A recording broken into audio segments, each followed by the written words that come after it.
So, after my first tips guide for Darkness Falls, a number of players suggested a few extra good ones. I also didn't include some points that I thought were, well, relatively well known and didn't bother about adding them to the guide. One person even said, well, Glock doesn't even know this tip, you should have posted it. So, here we go.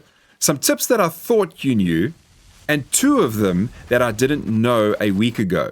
If you can guess the 2 tips I didn't know in the comments, I will give you a shout out in my next video.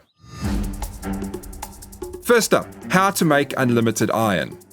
If you make a single forged steel, it costs 10 iron to make. I'm not worried about the clay, as that is, well, dirt easy to obtain. Now, if you take that 1 forged steel and scrap it, you will get 15 iron back. That is a 50% return on your investment. So, take a stack of steel, scrap them, and that will get you 7,500 iron from that. A massive 2,500 more iron than when you started. This means that you can now take that and forge more steel, scrap them, and keep getting 50% more iron. Keep making steel, then scrap it, and eventually you'll have so much iron that you don't know what to do with it. Point number 2. In version 4.02, the Scarecrow was born, and many of you don't know that feature exists yet. You may have seen it, but thought, well, maybe it's just for scaring away vultures or something. It has a 16 block radius and is actually a disguised chunk loader. By adding it to your farm area, you can keep the chunk alive, and your farm can also stay alive. Especially for those Raincatcher farms, just place them down near the farm, and within a few seconds it will pop up and tick away, keeping the area working. We all know that car alarms can attract zombies in Darkness Falls. There's always a chance to trigger an alarm when searching a vehicle. What is a lesser known subtle fact is the hidden event that occurs each time the car alarm is activated. Each time the vehicle alarm goes off, the heat map meter goes up a whopping 25%. You literally could blow up a car with a high explosive rocket launcher and generate less heat than setting off a car alarm. You would have to blow up 5 vehicles to equal the same amount of heat as a single car alarm. You could even use this as a means to attract a screamer if you, well, really wanted to. Some people shoot off their guns to generate a screamer, though you can just keep opening and then exiting the open action by pressing the E again. Do this until you generate a car alarm, then quickly press E to stop the opening animation. If you are in a new area where you have not been shooting or breaking things, then 4 alarms being activated will generate a screamer to come and scout out the area. And there you have your screamer farm. Now, many of us have found this one out the hard way. Horde Night is looming. You have just finished a rush POI, you're nervous and anxious to get back and get into the base and do some final prep for the blood moon. You jump into your vehicle only to be met with a sunken feeling.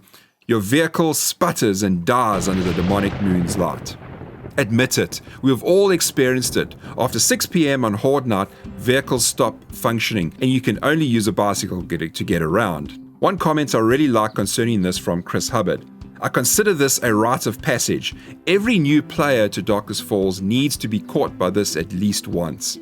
I realize telling new players about it defeats the purpose. However, I can guarantee you that even though you know, you will forget. So, don't forget. Watch out for this one. It catches everybody sooner or later, and you'll laugh about it afterwards. Right, point 5. Water is one of those items that some early survivors struggle to get.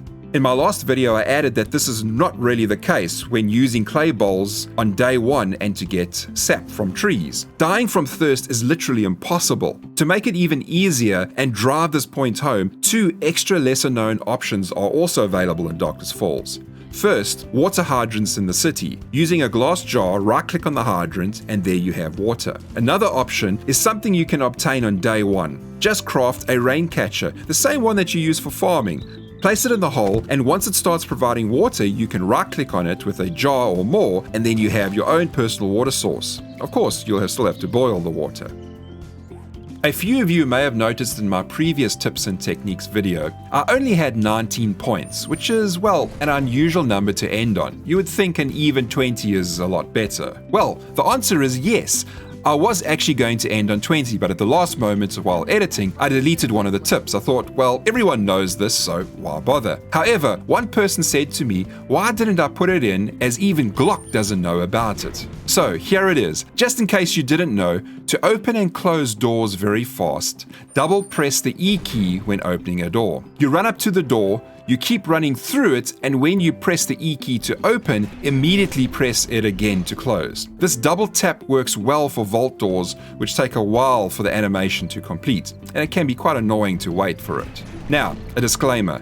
I believe a lot of people know about this, but just choose not to use it. It is also a habit that you need to get into. I find that I often turn around to double check and make sure the door's closed anyway. Even Kane has moaned about people complaining about him not using that technique occasionally.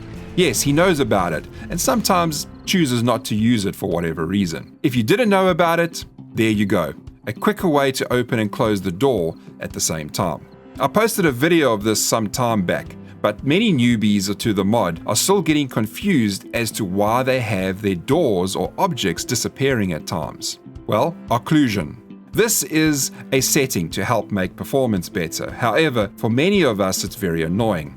Turn it off in the graphics settings. Make sure you're not logged into any game, then under the graphics menu, set it to off. Now, your doors and other items will always appear and not confuse you by sometimes vanishing. Check out my occlusion video in the description if you want more details. When you are exploring POIs, if you can, a safer way to enter into a room is through the bottom block near a door, and don't go through the door itself. If something goes wrong while you're in the room, you can crouch and escape. You can even shoot the zombies while they bash on the door to get to you. This is mainly for wooden walls as they're quick and easy to go through. However, you could probably do that for concrete, but that'll take you a lot longer. Also, crouch while breaking the wall as you can then make less noise. This task is much easier once you have a crowbar because it allows you to break those blocks very quickly, especially those annoying safes.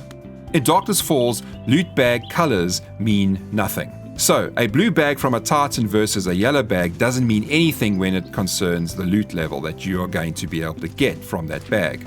A higher end monster like a Titan has a higher chance to drop loot than a radiated zombie. Though just because the Titan has a yellow bag and the radiated zombie suddenly has a blue bag or a different colored bag doesn't mean that the loot will be better. This is just a Darkness Falls thing. All the bags are basically the same when it comes to color.